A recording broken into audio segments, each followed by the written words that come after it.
കേന്ദ്ര സംസ്ഥാന സർക്കാരുകളുടെ ജനവിരുദ്ധ നയങ്ങൾ ഈ തിരഞ്ഞെടുപ്പിൽ പ്രതിഫലിക്കുമെന്ന് തൃണമൂൽ കോൺഗ്രസ് സംസ്ഥാന ചീഫ് കോർഡിനേറ്റർ സജി മഞ്ഞക്കടമ്പിൽ അഭിപ്രായപ്പെട്ടു. തൃണമൂൽ കോൺഗ്രസ് കോട്ടയം ജില്ലാ നേതൃയോഗം ഏറ്റുമാനൂർ പ്രസ് ക്ലബ് ഹാളിൽ ഉദ്ഘാടനം ചെയ്ത് സംസാരിക്കുകയായിരുന്നു അദ്ദേഹം.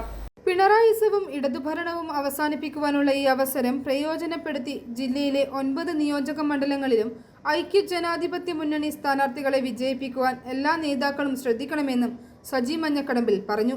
നമുക്കറിയാം, ഈ കേരളത്തിലെ കഴിഞ്ഞ 10 വർഷത്തെ ദുർഭരണം അവസാനിപ്പിക്കുവാൻ കേരളത്തിലെ ജനങ്ങൾക്ക് ലഭിച്ചിരിക്കുന്ന ഏറ്റവും വലിയ അവസരമാണ് നമ്മുടെ മുമ്പിൽ വന്നിരിക്കുന്നത്.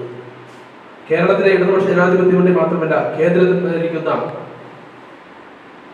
നരേന്ദ്രമോദി ഗവൺമെന്റും അക്ഷരാർത്ഥത്തിൽ ഇന്ന് കേരളത്തിലെ അല്ലെങ്കിൽ സാധാരണക്കാരായ ജനങ്ങളെ ചൂഷണം ചെയ്യുന്ന ഒരു സാഹചര്യമാണ് നമുക്ക് ഉണ്ടായിക്കൊണ്ടിരിക്കുന്നത്. നമുക്കിപ്പോ അഭിജാത്യമായ യുദ്ധമുണ്ടായി. ആ യുദ്ധം ഉണ്ടായതിന്റെ പേരിലും നമ്മുടെ രാജ്യത്ത് ഇന്ന് പലതരത്തിലുള്ള പ്രതിസന്ധികൾ ഉണ്ടാകുന്നു. അതിനെയൊക്കെ തരണം ചെയ്യാൻ കേന്ദ്ര ഗവൺമെന്റിന് സാധിക്കുന്നുണ്ടോ എന്നും ഈ തെരഞ്ഞെടുപ്പിൽ നമ്മൾ ചർച്ചാ വിഷയമാക്കേണ്ടതുണ്ട്. മാത്രമല്ല, കേരളം ഭരിക്കുന്ന ഇടതുപക്ഷ ജനാധിപത്യ മുന്നണി അവരെ കഴിഞ്ഞ 10 വർഷം അധികാരത്തിൽ വന്നപ്പോൾ അവർ പറഞ്ഞു വിലക്കയറ്റം തടഞ്ഞു തീർത്തു, കാർഷിക വിളകളുടെ വില പിടിച്ചു തീർത്തു, റബ്ബറിന് 250 രൂപ വില തറവില പ്രഖ്യാപിക്കുമെന്നൊക്കെ പറഞ്ഞെങ്കിലും ഒന്നും പ്രഖ്യാപിച്ചില്ല എന്ന് മാത്രമല്ല, ഉപ്പ് തൊട്ട് കർപ്പൂരം വരെയുള്ള സാധനങ്ങളെല്ലാം വില നാൾക്കുനാൾ വർദ്ധിച്ച് ഇന്ന് കേരളത്തിലെ ജനങ്ങൾ ഇന്ന് ആത്മഹത്യയുടെ വക്കിലാണ് നിൽക്കുന്നത്. പക്ഷേ ഇന്ന് ആ വിഷയങ്ങളൊന്നും ചർച്ച ചെയ്യപ്പെടുന്നില്ല. ഇവിടെ മറ്റു വിഷയങ്ങളൊക്കെയാണ് ചർച്ച ചെയ്ത് കാണുന്നത്. സ്ത്രീ വിഷയമാണ് കൂടുതലായിട്ട് ചർച്ച ചെയ്യപ്പെട്ടിരിക്കുന്നത്.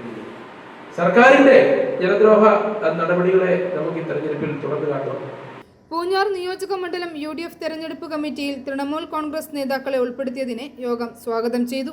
ഇതര നിയോജക മണ്ഡലം കമ്മിറ്റികളിൽ പ്രത്യേക സ്ക്വാഡുകൾ രൂപീകരിച്ച് പ്രവർത്തിക്കുവാൻ തീരുമാനിച്ചു. ജില്ലാ പ്രസിഡന്റ് ഗണേഷ് ഏറ്റുമാനൂർ യോഗത്തിൽ അധ്യക്ഷത വഹിച്ചു.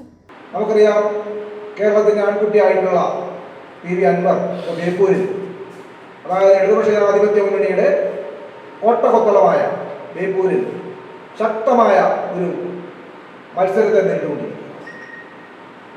ഒരു നേതാവ് എന്ന് പറഞ്ഞാൽ ഇതായിരിക്കുമെന്നാണ് എൻ്റെ ഒരു അഭിപ്രായം.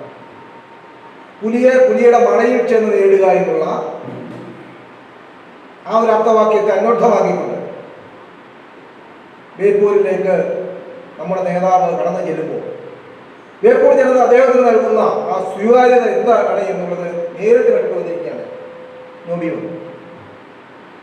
ഒരു റോഡ് ഷോ അവിടെ നടത്തിയപ്പോൾ ഏതാണ്ട് ബേപ്പൂർ ജനതയുടെ ഒരു വലിയൊരു ശതമാനം ആൾക്കാർ, പ്രത്യേകിച്ച് യുവജനങ്ങൾ, നമ്മുടെ ആ റോഡ് ഷോയിൽ പങ്കെടുക്കുവാൻ എത്തി എന്നുള്ളത് കാണുമ്പോൾ MM ഖാലിദ്, നോബി ജോസ്, സന്തോഷ് മൂക്കിലക്കാട്ട്, വിപിൻ രാജു ശൂരനാടൻ, അഫ്സൽ കാഞ്ഞിരപ്പള്ളി, സന്തോഷ് വള്ളംകുഴി, ബിജു കണിയാമല, ബിജു തോട്ടത്തിൽ, വർഗീസ് കറിയ, VG രമേശ്, അബ്ദുൽ കലാം PN, ബൈജു മാടപ്പാട്, ശ്രീലക്ഷ്മി പാല, സോണി നരിക്കുഴി, രാജേഷ് ചെമ്പ്, Joy Sebastian, Suresh Babu PB, Prince J Philip, KM Kurian, Sreedharan Nattasseri എന്നിവർ പ്രസംഗിച്ചു. i4 news, Ettumanoor.